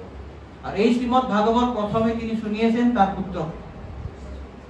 এখানে প্রভুপাদ বলেছেন তাৎপর্যে দেখুন, এই ভাগবতকে দুধের সার স্বরূপ নদীর সাথে তুলনা করা হয়। বৈদিক শাস্ত্র হচ্ছে দুধের সমুদ্রের মতো, ননি বা মাখন হচ্ছে দুধের সব সাইতে উপাদেয় সারাতি সার। তো এইভাবে পুরো শাস্ত্র তার পুত্রকে শোনার পর এখন তিনি কি করছেন, ব্যাসদেবের পুত্র সুখদেব গোস্বামী গঙ্গার তটে প্রায়োপবসনে উপবিষ্ট এবং মহান ঋষিদের দ্বারা পরিবেষ্টিত মহারাজ পরীক্ষিতের ভাগবত শুনিয়েছিলেন। এভাবে গুরু পরম্পরা, সমস্ত দিব্য জ্ঞান গুরু পরম্পরা ধারায় গ্রহণ করতে হয়। তো শ্রীমদ্ ভাগবতটা সুখদেব গোস্বামী ব্যাসদেবের থেকে শুনেছেন, এবং সুখদেব গোস্বামী থেকে ভাগবত শুনেছেন সুত গোস্বামী, এবং সুত গোস্বামী থেকে এখন শুনেছেন সৌনকাদি ঋষিরা। এইভাবে যে দিব্য জ্ঞান আমরা সব সময় পরম্পরা ধারায় প্রাপ্ত হতে হয়। এমন নয় যে আমি বাজার থেকে বই কিনে নিয়ে আসলাম ভাগবত, এখন পরে আমি ভাগবত বক্তা হয়ে গেছি। এইভাবে কখনো আধ্যাত্মিক জ্ঞান পাওয়া যায় না। জড়জাগতিক জ্ঞান হয়তো কিছু পাওয়া যেতে পারে, কিন্তু আধ্যাত্মিক জ্ঞান কি হয়? হৃদয়ে প্রকাশিত দিব্য জ্ঞান, হৃদয়ে প্রকাশিত। এই আধ্যাত্মিক জ্ঞান বা পারমার্থিক জ্ঞান আমরা জড়জগতের মতো নিয়ে এসে পড়ে জানি বিশাল ভক্তা বা বক্তা হয়ে যাবে, এরকম হয় না। যতক্ষণ পর্যন্ত গুরুদেব আমাকে দিবে না জ্ঞানটা, এবং জ্ঞানটা দিলেই হবে না, আমি শ্রদ্ধা সহিত সেটা শ্রবণ করতে হবে। আমরা শ্রদ্ধা সহিত যখন বিচক্ষণ হয়ে চিন্তাশীল হয়ে যখন সেটা গ্রহণ করব, তখনই সেই জ্ঞানটা কাজ করবে। যদি আমার হৃদয়ে শ্রদ্ধা না থাকে, তাহলে কি হবে? সেই জ্ঞান আমার উপর কাজ করবে না। তাই প্রভুপাদ এখানে বলেছেন যে আমরা সব সময় যারা বৈষ্ণব বা গুরু পরম্পরা ধারা আছে তাদের কাছে শোনা দরকার। সনাতন গোস্বামী পূর্ব পদ্মপুরাণ থেকে একটা শ্লোক বর্ণনা করেছেন, প্রভুপাদ এখানে তাৎপর্য বলেছেন যে অবৈষ্ণব মুখদ্গীর্ণ ভূতম হরি কথামৃতম শ্রবণম নৈব কর্তব্যম সর্বশ্রেষ্ঠ যথা বয়। যেমন বয় মানে দুধ, যেমন আমাদের সবার জন্য খুব উপাদেয় জিনিস, কিন্তু সেই দুধকে যদি সর্ব উৎসৃষ্ট করে সেটা খাওয়া যাবে না। একই ধরনের হরি কথা অত্যন্ত উপাদেয়, খুব সুন্দর। এখন তো আরো উপাদেয় হরি কথা শোনা যায়, ইউটিউবে কত চ্যানেল আছে। কিন্তু সাবধান, যদি সেই হরি কথা যদি অবৈষ্ণবের মুখোদ্গীর্ণ হয়, তিনি যদি গুরু পরম্পরা ধারা নাই, তাহলে কি হবে? শ্রবণং নৈব কর্তব্য, কখনো শ্রবণ করা উচিত নয়। সেটা কি হবে? লাভ হবে না, বরঞ্চ লোকসান হবে। এটা শুনে আমাদের ইস্কনের অনেক ভক্ত কিন্তু বিপদগ্রস্ত হয়ে গেছে। তো এটা খুব সাবধান, আমাদের সব সময় গুরু পরম্পরা ধারায় এটা শুনতে হয়। নেক্সট লাস্ট বাট লিস্ট 6 নম্বর প্রশ্নের উত্তর এখানে দিবেন এখন সুত গোস্বামী। কৃষ্ণে সধাম পবতে ধর্ম জ্ঞান বিভীষঃ অলো নষ্ট দৃশামেশ পুরাণার পরধুনদিত। শ্রীকৃষ্ণ যখন তার লীলা সংবরণ করে ধর্ম এবং তত্ত্বজ্ঞান সহ নিজ ধামে গমন করলেন, তখন সূর্যের মতো উজ্জ্বল এই পুরাণের উদয় হয়েছে। কলিযুগের অন্ধকারে আচ্ছন্ন ভগবত দর্শনে অক্ষম মানুষেরা এই পুরাণ থেকে আলোক প্রাপ্ত হবে। তো এইভাবেই ভগবান কৃষ্ণ যখন চলে যায়, তার সঙ্গে জ্ঞান বা ধর্মকে নিয়ে একই সঙ্গে তার সমস্ত শক্তি শ্রীমদ্ ভাগবতে নিবিষ্ট করে যায়।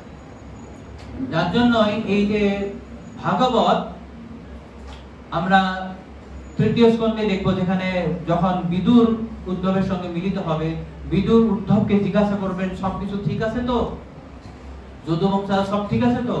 সেখানে উদ্ধব একটা খুব সুন্দর শ্লোকে বলছেন যে আমরা কি ঠিক থাকবো? কৃষ্ণরূপ সূর্য এখন অজগর দংশন করে নিয়েছে, সমস্ত পৃথিবী এখন অন্ধকারাচ্ছন্ন। যেমন সূর্য অস্তমিত হয়ে গেলে সারা জগৎ অন্ধকার হয়, এখন সেভাবে সারা জগৎ অন্ধকার হয়ে গেছে। আর যখন কৃষ্ণরূপ কৃষ্ণ নিম্লিশম কৃষ্ণরূপ সূর্য যেহেতু এখন অস্তমিত হয়ে গেছে, আমাদের আর কোথায় ভালো হবে? এরকম উদ্ধব খুব দুঃখ করেছে। তো যখন এই কৃষ্ণরূপ সূর্য অস্তমিত হয়ে গেছে, তখন কি হয়েছে? ভাগবত রূপ সূর্য উদয় হয়েছে, পুরাণ অর্পিত। এখন পুরাণ রূপ, এই যে ভাগবত পুরাণ রূপে সূর্য এখন উদয় হয়েছে, এবং সেই ভাগবতে কৃষ্ণ তার সমস্ত শক্তি নিবিষ্ট করবে। তাই শ্রীমদ্ ভাগবত হচ্ছে ব্রহ্ম সম্মিতম, তিনি হচ্ছে শ্রীমদ্ শ্রীকৃষ্ণের বাংময় বিগ্রহ, গ্রন্থাবতার। সেই জন্য কৃষ্ণ এবং শ্রীমদ্ ভাগবত হচ্ছে অভিন্ন। এটা আমাদেরকে সবসময় মনে রাখতে হবে, কোনো পার্থক্য নেই। আমরা ভাবনা যখন আমরা ৬০০০ টাকা সেট এখন দিয়েছে শ্রীমদ্ ভক্তি বিজয় ভাগবত সাহেব মহারাজ, বাড়িতে লিখেছিলাম, বাস্তব না। তারা ইস্কনের কর্তৃপক্ষ আমাদের মতন বদ্ধজীবকে কৃপা করে মাত্র ৬০০০ টাকায় ভগবান কৃষ্ণ আপনাকে দিয়েছে। এখন আমার যদি শ্রদ্ধা নেই, তাহলে ৬০০০ কোনো এমনি গিফট করলে সেটা কোনো কাজ হবে না। এই যে বললাম, যদি শ্রদ্ধা না থাকে, গুরুদেব যত তত্ত্ব কথা বললো সেটা আমার হৃদয়ে প্রবেশ করবে না। তো সাধুরা আমাদেরকে কৃপা করে আমার ভাগবত বাড়িতে পৌঁছে দিয়েছেন। শুধু খালি আপনি বলুন, টাকাটা পরে দিলে হবে, আমরা আপনার বাড়িতে ভাগবত পৌঁছে দিব। কি লাভ হবে? আমার শ্রদ্ধা নেই, ভাগবত পড়ছি না। তো এইটাই হচ্ছে যে আমাদের এটা বুঝতে হবে যে কৃষ্ণ এবং ভাগবত অভিন্ন। তো এটাই এই যে ভাগবত তাৎপর্য আমরা পরের শ্লোকটা পরে একসঙ্গে আলোচনা করব। লাস্ট শ্লোক 3য় অধ্যায়ের। তত্র কীর্তয়তো বিপ্রা বিপ্রস্যের ভুরি তেজসঃ অহং সাধ্যগমং তত্র নিবিষ্টত্তৎ অনুগ্রহাৎ সোহং শ্রাবয়িষ্যামি যথাধীতং যথামতি। তত্র কীর্তয়তো বিপ্রা, হে বিপ্রগণ, সেইখানে যেখানে সুখদেব গোস্বামী পরীক্ষিত মহারাজ ছিলেন, সেই জায়গাতে কীর্তয়ত, তিনি কীর্তন করে, যখন কীর্তন করেছিলেন, বিপ্রর্ষি ভূরি তেজসা, সেই যে আমার গুরুদেব, তিনি যে বিপ্রর্ষি, তিনি মহান তেজস্বী ছিলেন, শক্তিশালী ছিলেন। যখন তিনি এভাবে অধ্যয়ন মানে ভাগবত শুনিয়েছিলেন, সেখানে আমিও ছিলাম। অহং স অধ্যগমম তত্র, আমি সেখানে সেটা শুনেছিলাম, গ্রহণ করেছিলাম। কিভাবে গ্রহণ করেছিলাম? নিবিষ্ট, একান্তভাবে, ঐকান্তিকভাবে সেটা আমি শুনেছিলাম, এবং তদ অনুগ্রহা, তার অনুগ্রহতে আমি শুনেছিলাম। অর্থাৎ যতক্ষণ পর্যন্ত আমার গুরুদেবের কৃপা না হয়, আমি তখনও ভাগবত বুঝতে পারবো না। এটা আমাদেরকে বুঝতে হবে। আমি ভাগবত কিনে নিয়ে আসলাম, পড়লাম, বা সব শ্লোক মুখস্থ হয়ে গেছে। একটা আমি লেকচার দিতে বললে পর আমি শ্লোক মানিয়ে নিব। শ্লোক বলাটাই বেশি গুরুত্বপূর্ণ নয়, আমি গুরুদেবের কতটা কৃপা পেয়েছি। গুরুদেবের যদি কৃপা না পাই, তাহলে আমি কিছুই বুঝতে পারবো না। তো সে এখানে বলেছেন নিবিষ্ট তৎ অনুগ্রহা, গুরুদেবের কৃপায় সেটা আমি শুনেছি, এবং আমার একটাই কোয়ালিফিকেশন, আমি নিবিষ্ট হয়ে শুনেছিলাম। সোহং বসাবয়স্বামী, এখন সেটাকে আমি এখন আপনাদেরকে শোনানোর ব্যবস্থা করব। কিভাবে শোনাবো আমি? যথাধীতং যথামতি, আমি যেভাবে উপলব্ধি করেছি সেইভাবে আমি আপনাদেরকে শোনাবো। এই একই কথা মৈত্রেয়ী বলেছিলেন বিদুরকে, যে অথামি কীর্তয়ামি অঙ্গম যথাধীতং যথামতি, যথামতি যথাশ্রুতম, তিনি বলেছেন আমি যেভাবে শুনেছি, যেভাবে উপলব্ধি করেছি, আমি সেইভাবেই ভগবানের কীর্তন আমি করব। আর যদি ভগবানের কীর্তন আমি না করি, কি হবে? আমার জিহ্বা অসতী হয়ে যাবে। গিরামন্না বিধাসুতিম। তো এখানেই শ্রীল প্রভুপাদ খুব সুন্দরভাবে তাৎপর্য বলেছেন।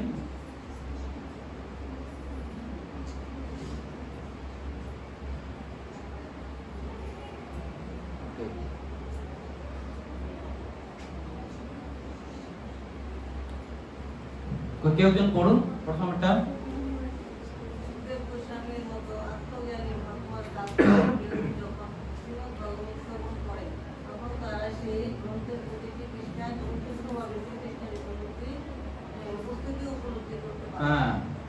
সুখদেব গোস্বামীর মতন আত্মজ্ঞানী মহাত্মার কাছ থেকে কেউ যখন শ্রীমদ্ ভাগবত শ্রবণ করেন, তখন তারা সেই গ্রন্থের প্রতিটি পৃষ্ঠায় প্রত্যক্ষভাবে শ্রীকৃষ্ণের উপস্থিতি উপলব্ধি করতে পারে। এই যে আমরা আলোচনা করলাম, শ্রীমদ্ ভাগবত এবং ভগবান কৃষ্ণ হচ্ছে অভিন্ন, তাই বস্তুতভাবে প্র্যাকটিক্যালি শ্রীমদ্ ভাগবতই কৃষ্ণ না। তো আমরা কৃষ্ণকে এখানে প্রতিটি পৃষ্ঠায় দেখা দরকার। কিভাবে দেখবো? যখন সুখদেব গোস্বামীর মতন বক্তার কাছ থেকে সেটা আমরা শ্রবণ করবো। তখন আমরা তো বলবো সুখদেব গোস্বামী কোথায়, এখন আমরা কি পাবো? প্রভুপাদ তার পরবর্তীতে বলেছেন, সুখদেব গোস্বামী বা তার যে প্রতিনিধি আছে, যথাযোগ্য প্রতিনিধি, সেই প্রতিনিধির কাছ থেকে যদি আমরা শুনি, তাহলে সেটা আমরা ভগবান কৃষ্ণকে উপলব্ধি করতে পারবো, বা প্রতিটি পৃষ্ঠায় কৃষ্ণকে দেখতে পাবো। নেক্সট, তারপরে স্ট্যান্ডার্ডটা পড়ুন, কিভাবে আমরা মানে কৃষ্ণকে দেখতে পাবো প্রতি পৃষ্ঠায়। অন্য একজন পড়ুন। এখানে শ্রীমদ্ ভাগবতের জ্ঞান আহরণ করা রহস্য বর্ণিত হয়েছে। যার হৃদয় নির্মল নয়, পবিত্র নয়, সে কখনো নির্দিষ্ট চিত্তে জ্ঞান আহরণ করতে পারে না। যে মানুষের কার্যকলাপ পবিত্র নয়, তার মনও পবিত্র হতে পারে না। আহার, নিদ্রা, ভয় এবং মৈথুনাদির প্রভাব মুক্ত হয়ে যারা পবিত্র হয়নি, তাদের কার্যকলাপও পবিত্র হতে পারে না। ওকে, তো প্রভুপাদ কিন্তু অনেক একটা বড় কথা বলেছেন। কি বলেছেন? ভাগবতের পৃষ্ঠায় কৃষ্ণকে আমরা দর্শন করতে হবে। কত উষ্ঠাবিলাস না একটা! প্রতিটি পাতায় কৃষ্ণকে আমরা দর্শন করতে হবে। It's a very high lofty thing, বিশাল বড় একটা আমাদের অভিলাষ।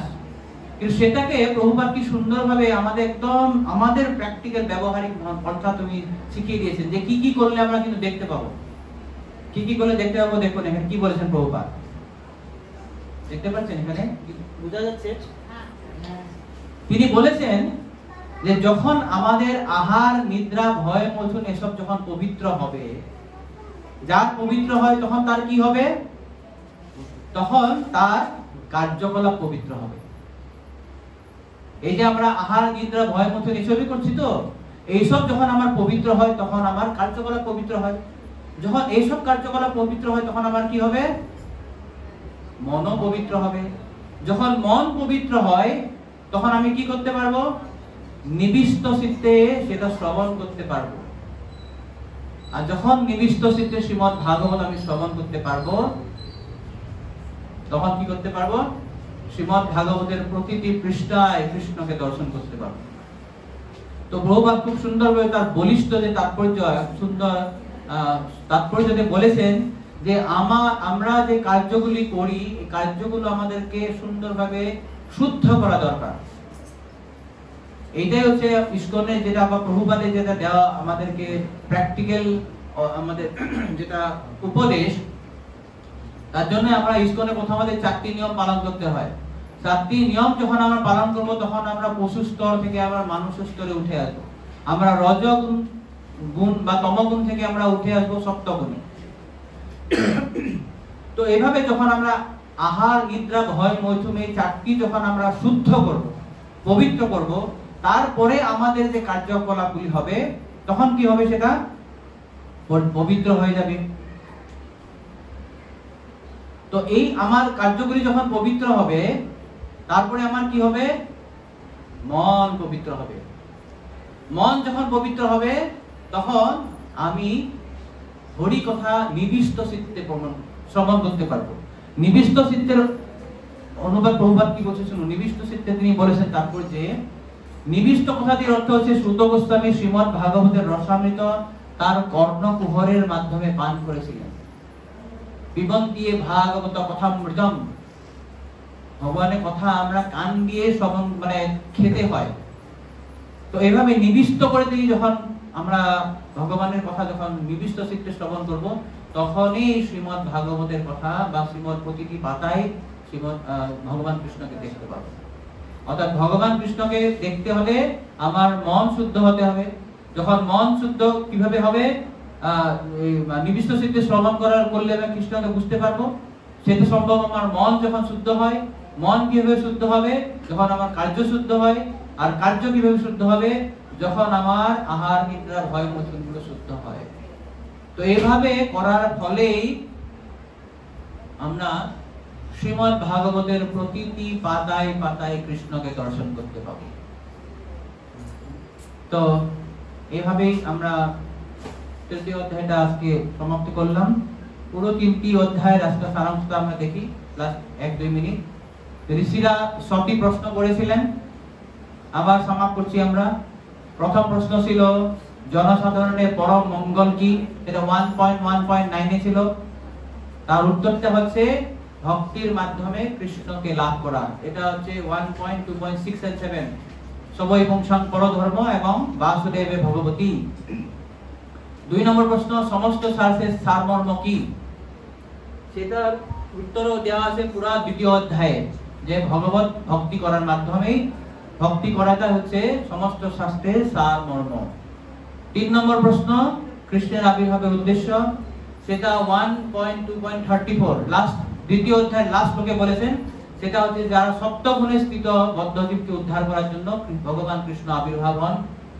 4 নম্বর প্রশ্ন পুরুষ অবতার কি, সেটা 2য় অধ্যায় 30 থেকে 33 নম্বর শ্লোকে বর্ণনা হয়েছে এবং 3য় অধ্যায়ের প্রথম 5টি শ্লোকে বর্ণনা হয়েছে। 5 নম্বর প্রশ্ন ছিল লীলাবতার, সেটা উত্তর দেওয়া হয়েছে পুরো 2য় অধ্যায়ে। এবং 6 নম্বর প্রশ্ন হচ্ছে কৃষ্ণর অন্তর্ধানের পর ধর্মের আশ্রয় কি, সেটা 1.3.43 কৃষ্ণে সধাম ভগবতে ধর্ম জ্ঞান বিষয়। তো এইভাবে আমরা তৃতীয় অধ্যায় আজকে সমাপ্ত করলাম। পরবর্তীতে আমরা চতুর্থ অধ্যায়ে প্রবেশ করব। আজকের যা সেশন, কারো যদি কিছু মন্তব্য, সংশোধন বা প্রশ্ন থাকে দয়া করে আপনারা করুন। কারো কিছু প্রশ্ন বা মন্তব্য? আসামের যে নাম বলে ভাগবত আমরা তো বুঝতে পারি, আসলে পারলাম, আপনার প্রবচন থেকেও শুনলাম ভাগবত হচ্ছেন অভিন্ন কৃষ্ণ কামল বিগ্রহ। তো সেখানে ওই মন্দিরে নাম করে যখন ভাগবতম পূজা হয়, আর আমরা যখন ধরুন মায়াপুরের মন্দিরে ভগবানের পশ্চাৎ বিগ্রহ দর্শন করি, আমাদের যে অনুভূতি হয় আর ওই গ্রন্থ বিগ্রহকে দেখতে গেছি একই অনুভূতি হবে। প্রভু একটা সুন্দর প্রশ্ন করেছেন। আমি প্রভুর প্রশ্নটার একটু ব্যাকগ্রাউন্ড বলছি।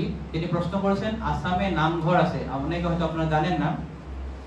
শ্রী চৈতন্য মহাপ্রভু যখন বেঙ্গলে বৈষ্ণব ধর্ম প্রচার করেছিলেন, তার সমসাময়িক আসামে একজন বৈষ্ণব মহাপুরুষ ছিলেন, তার নাম হচ্ছে শঙ্করদেব। তো সেই শঙ্করদেব এবং চৈতন্য মহাপ্রভুর জগন্নাথপুরীতে দুবার মিলন হয়েছে, সেটা শাস্ত্রে বর্ণনা আছে। তো মহাপ্রভুকে দর্শন করার পর শঙ্করদেব যখন আসামে ফিরে যায়, তিনিও আসামে বৈষ্ণব ধর্মই পালন করেন, কিন্তু একই ধরনের বৈষ্ণব ধর্ম তিনি সেখানে প্রসার করেননি। যেভাবে মহাপ্রভু আমাদেরকে বিগ্রহ দিয়েছেন, বিগ্রহ যেভাবে আমরা অর্চন করতে হয়, শঙ্করদেব কিন্তু সেখানে দেয়নি। তিনি একটা আলাদা জিনিস দিয়েছে, সেটা হচ্ছে সরাসরি ভাগবত দিয়েছেন। আর ভাগবত মানে এই ভাগবতটা না, সেই ভাগবতটা তিনি ব্রজাবলী ভাষায় লিখেছিলেন। এখনো আসামে আছে, সব দিকে পাওয়া যায়। ব্রজাবলী ভাষা মানে আসামি ভাষাও নয়, মানে বৃন্দাবনের যে ভাষা সেই ধরনের একটা কলোকুয়েল টাইপের ব্রজাবলী ভাষাতে পুরো ভাগবত লিখেছেন। এবং তিনি কি করেছেন যে আমাদের এখানে যে মন্দির আছে, তিনি সেখানে নাম দিয়েছেন নামঘর। মানে আমাদের এখানে যে নাম ভক্ত, সেইখানে আসামেও নামঘর, যেখানে নামঘরে একটা নাথ মন্দির থাকবে আর সেখানে একটা বিগ্রহ মানে কি গর্ভগৃহ থাকবে। সো গর্ভগৃহতে একটা আসন থাকে, আসনের উপরে শুধু কেবল ভাগবত প্রতিষ্ঠা থাকে। আর ভক্তরা সেখানে কি করবে, সে নাথ মন্দিরে বসে ভাগবত মানে ভগবানের গুণানুকীর্তন করে। সেখানে কিছু কিছু গুণানুকীর্তন আছে, নাম ঘোষা বলা হয়, সবকিছু ভগবান কৃষ্ণেরই গুণানুকীর্তন। তো এই সেখানে তারা এইটা এই জন্যই করেছিলেন যে যেহেতু সেই সময় তদানীন্তনকালীন আসামে শক্তি পূজা খুব জোরদার চলেছিল।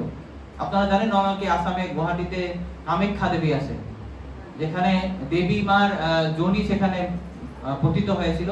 তার জন্য খুব একটা কি বলে খুব জাগ্রত একটা স্থান, পীঠস্থান, কামাখ্যা স্থান। তো সেখানে কামাখ্যাকে কেন্দ্র করে সারা আসামে শক্তি পূজা অনেক জোরদার চলেছিল। এমনকি সেই সময় নরবলি পর্যন্ত হয়েছিল, মানুষকে বলি দেওয়া হতো। তো সেই কালীন লোকের যে মানসিক যেটা অবস্থা, সেই অবস্থাতে শঙ্করদেব চিন্তা করলে যদি আমি আর একটা কোনো মূর্তি দিয়ে দিই, তারা সেই মূর্তির ভালোভাবে পূজা করতে পারবে না। তারা কি করবে, অপরাধ করবে। কারণ তারা জানে তো কালীর মূর্তি আমার পূজা করছি, আর কি রাধা কৃষ্ণ একটা মূর্তি দিয়ে দিয়েছো, তারা অপরাধ করবে। তার জন্যই তিনি অভিন্ন এক বিগ্রহ শুরুকালে ভাগবত দিয়েছে। যখন প্রভুর প্রশ্নটা হচ্ছে যে এই যে ভাগবতের তারা যে ভজনা করছে, তাদের কি একই উপলব্ধি হবে? এইটা নির্ভর করে আমি কি মনোভাব দিয়ে ভজনা করছি, আমার মনোভাবটা কি। আপনারা দেখবেন শ্রীল প্রভুপাদ যেটা উপদেশামৃত গ্রন্থের তিনি যে ভাষ্য লিখেছেন, যাকে তিনি নাম দিয়েছেন nectar of instruction. So nectar of ইনস্ট্রাকশনের ভূমিকায় প্রভুপাদ একটা সুন্দর কথা লিখেছে, খুব গুরুত্বপূর্ণ কথা, আমার খুব পছন্দ সে লাইনটা। The advancement of in spiritual life by a follower depends on the attitude of the follower. মানে ভক্তি জীবনে সাফল্য নির্ভর করবে সেই ভক্তের মনোভাবের উপর। আমি যে এখন দীক্ষা নিয়েছি, ইস্কনে দীক্ষা নিয়েছি, হয়তো আমি হরিনাম নিয়েছি, ব্রাহ্মণ দীক্ষাও নিয়েছি, হয়তো সন্ন্যাস দীক্ষাও নিয়েছি, কিন্তু নেওয়ার পরে যদি আমার মনোভাব ঠিক না থাকে, আমি ব্রাহ্মণ দীক্ষা, সন্ন্যাস দীক্ষা, গুরু হলেও কি হবে, আমি কৃষ্ণ প্রেম নাও পেতে পারি। এটা ডিপেন্ড করবে আমার মনোভাবটা কত। তো যদি আমি এইটাও মনে করি যে না, যেমন আপনারা অনেকে জানেন সেই কাহিনীটা, যে যখন নারদ মুনি ধরাধামে এসেছিলেন একজন মুসিকে দেখা হয়েছে, একজন ব্রাহ্মণকে দেখা হয়েছে। তো মুসি কান্না করে দিয়েছে, আমার প্রভু এরকম করতে পারে? হ্যাঁ পারে, কেন পারে না? আমার ভগবান যদি বটগাছের বটের মধ্যে বিচির মধ্যে যদি হাজার হাজার বটগাছ থাকতে পারে, তো একটা সুসের মধ্যে দিয়ে হাতি ঘোরাতে পারবে না? এটা বিশ্বাস। আর ব্রাহ্মণ বলছে, ধুর এটা আপনি কি বলছেন, এরকম হয় নাকি? হাতি ধরাতে পারবে? তো আমার মনোভাবটা কি, আমি যদি সেই ভাগবতকেও যদি আসে প্রভু, এরকম আসামে অনেক ভক্ত আছে যারা অত্যন্ত খুব ভালো বৈষ্ণব, একদম নিষ্ঠাবান বৈষ্ণব। তো everything depends on my attitude. এমন নয় যে আমি এখানে শুদ্ধ একদম রাধাকৃষ্ণ বিগ্রহ পেয়েছি, আমি ভালো ভক্ত হয়ে গেলাম, আর কেউ হয়নি, এরকম না। তো যারা যদি ওরা এইভাবেই যদি ভাগবতের উপর নিষ্ঠা ভরে যদি তাদেরকে শ্রদ্ধা সহিত যদি ভজনা করছেন, তাদের উপরও কি ভালো হবে। কিন্তু যেহেতু এখন পরবর্তীতে তাদের আসল সৎকার নেই, সংস্কার নেই, তার জন্য সেই এখন ধারাটা ধীরে ধীরে নষ্ট হয়ে যাচ্ছে। এটা হচ্ছে মূল ব্যাপারটা সেখানে। তার জন্য এখন আসামে সেই ধর্মটা এখন বিকৃতর মতন হয়ে গেছে বা কিছু কলুষিত হয়ে গেছে। আশা করছি আপনার প্রশ্নটা উত্তর পেয়েছিলাম। ঠিক আছে, থ্যাংক ইউ। হরে কৃষ্ণ। আর কারণ প্রশ্ন মন্তব্য আজকে সেশনের পর? ওকে, কারো প্রশ্ন না থাকলে আমরা এখানে রাখছি। গ্রন্থরাজ শ্রীমদ্ ভাগবতম কি, জগৎ গুরু শিল প্রভুপাদ কি, নিতাই গৌর সীতানাথ প্রেমানন্দে হরে। श्रीपाद दीनपवन कृष्ण प्रभु की जय, श्रील प्रभुपाद की जय, समवेत गौर भक्तवृंद की जय। प्रभु আপনি কি অ্যানাউন্সমেন্ট করবেন?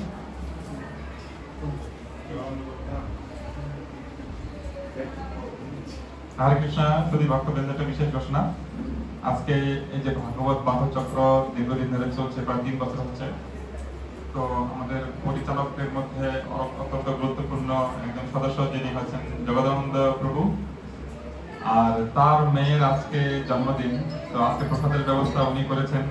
মনে মনে ভাবছেন যে আপনারা সবাই ওনাকে আশীর্বাদ করবেন, এবং শিশু যার জন্মদিন তার নাম হচ্ছে কৃষ্ণকান্তা। তো আপনারা সবাই তাকে আশীর্বাদ করবেন, এটাই হচ্ছে মানে উদ্দেশ্য। তো সেই জন্য আমি সবাইকে অনুরোধ করবো যদি একবার বা দুবার হরিনাম করে তাকে আশীর্বাদ করা যায়। হরে কৃষ্ণ কৃষ্ণ কৃষ্ণ হরে হরে, হরে রাম হরে